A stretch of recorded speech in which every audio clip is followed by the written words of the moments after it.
Dear student, जैसा कि आप लोगों को पता है कि कुरुक्षेत्र यूनिवर्सिटी जो है उसके अंतर्गत बीएड फर्स्ट ईयर का एग्ज़ाम चल रहा है। फर्स्ट पेपर हो चुका है।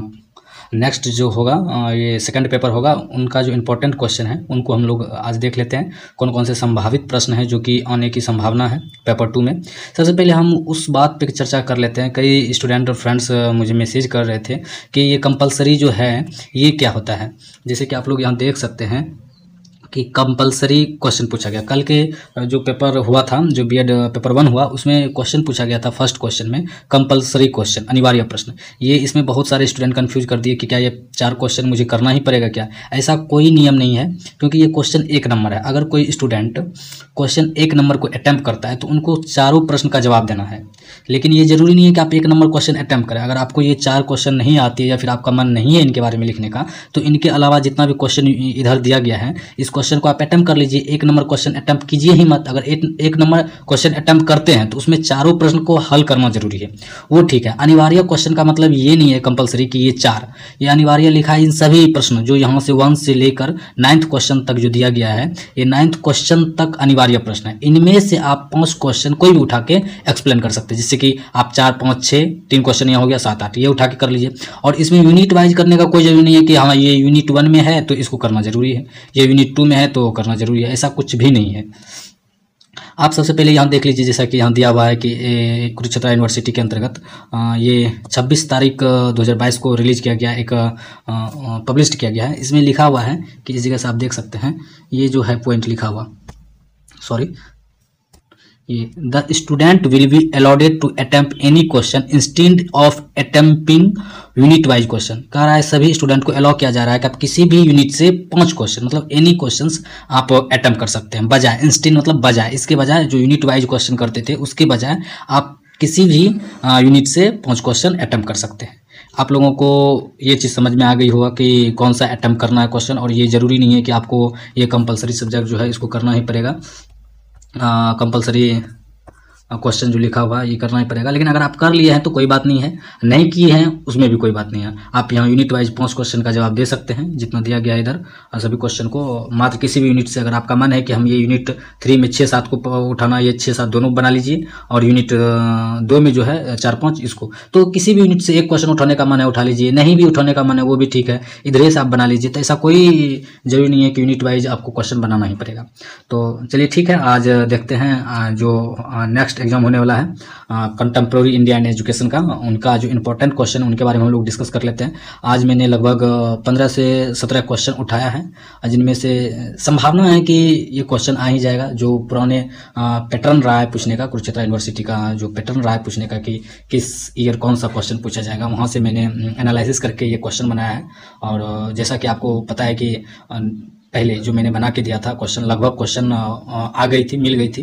तो इसी तरह से आप इसको भी देख सकते हैं। अगर आप इसको क्वेश्चन को देखते हैं तो हो सकता है कि क्वेश्चन आपको मिल जाए और आपको बनाना, मेरे ख्याल से आएगा, यही सब क्वेश्चन आएगा। इसी में से कुछ क्वेश्चन उठा के आपको पूछ लिया जाएगा। कम से कम अगर आप ये 15 से 17 क्वेश्चन को देख लेते तो मुझे पता है कम से कम 5 क्वेश्चन तो आप आ ही जाएगा, और 5 क्वेश्चन को आप बना ही सकते हैं, क्योंकि ये सभी जो है जितने भी प्रश्न है ये सभी आपके ही यूनिवर्सिटी के से लिया गया है। जो आपका सिलेबस है यूनिवर्सिटी से, कुरुक्षेत्र यूनिवर्सिटी का जो भी सिलेबस है कंटेम्प्रेरी इंडियन एजुकेशन, उसी से उठाया गया है। तो पहला क्वेश्चन देखते हैं, education and fundamental rights and duties. जो एजुकेशन एंड फंडामेंटल राइट्स है उनका क्या ड्यूटीज है। आर्टिकल जो है 14, 15, 16, 17,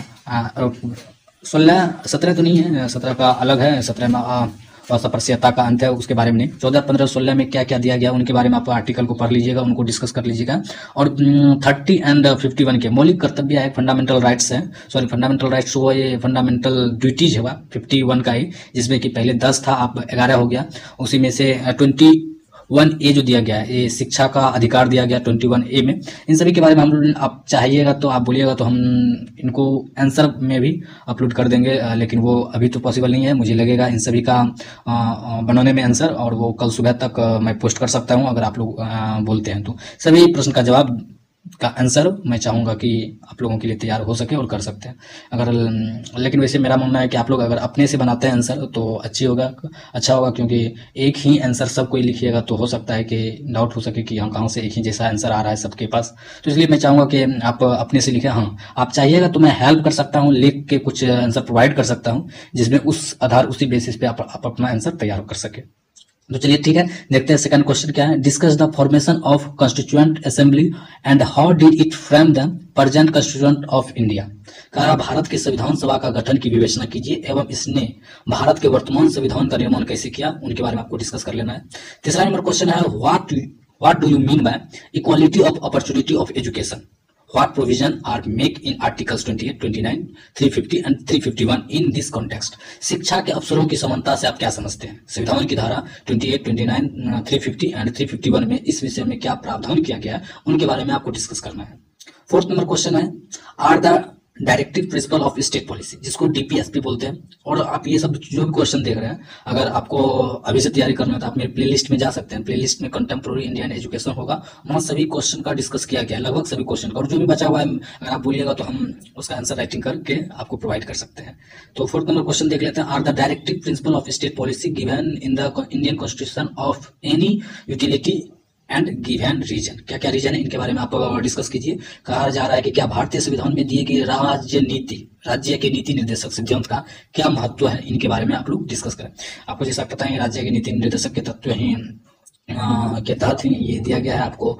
जो पंचायती राज व्यवस्था है, इनके बारे में जो आज देख रहे हैं लोकल बॉडीज के रूप में कार्य करती है अपने गांव के मोहल्ला में, जो नगर पालिका है या पंचायत समिति है, इनके बारे में क्या क्या है ये सभी डिस्कस ये राज्य नीति निर्देशक सिद्धांतों के अंतर्गत आता है। और भी बहुत सारे पॉइंट है राज्य नीति निर्देशक सिद्धांत के अंतर्गत, तो उनके बारे में क्या क्या रीजन हो सकते हैं, उनका क्या महत्व हो सकता है, उनके बारे में आपको डिस्कस करना है। फिफ्थ नंबर क्वेश्चन है भारतीय संविधान में 42वें संशोधन जो हुआ था, जो बोला जाता है कि मिनी कॉन्स्टिट्यूशन, इसको 42वें संशोधन, ये सबसे इंपॉर्टेंट संविधान संशोधन था जो कि 1976 में हुआ था, 42वें संविधान संशोधन। इसमें जो मौलिक कर्तव्य इसी मतलब 1976 में ही जो मौलिक कर्तव्य आज आप लोग देख रहे हैं 11 मौलिक कर्तव्य हो गए हैं, पहले 10 था, 11 मौलिक कर्तव्य इसी संविधान संशोधन में जोड़ा गया था। तो ये बोला जा रहा है कि मौलिक कर्तव्यों की आलोचनात्मक विवेचना कीजिए।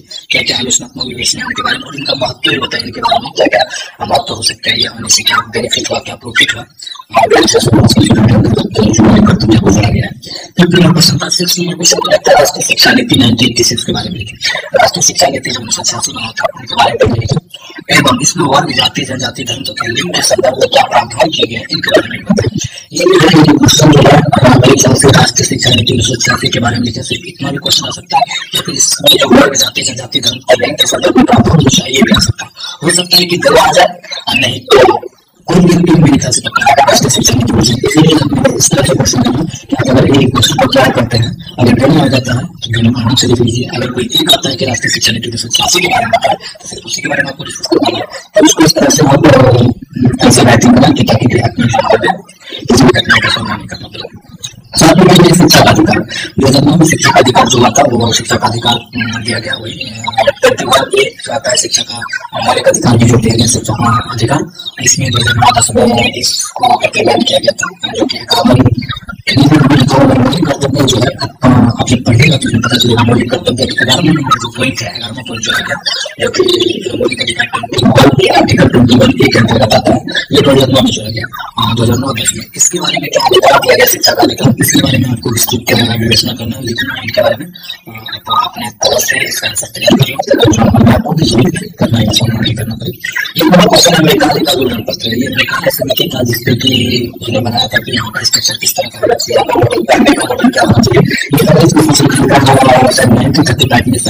मुझे याद आ रही है 1935 में आया था मेघालय समिति, और उस समय बताया गया था कि यहाँ का शिक्षा नीति किस तरह होना चाहिए, उसके बारे में इससे लेकर हो सकता है क्वेश्चन आपको उस क्वेश्चन को तैयार करें।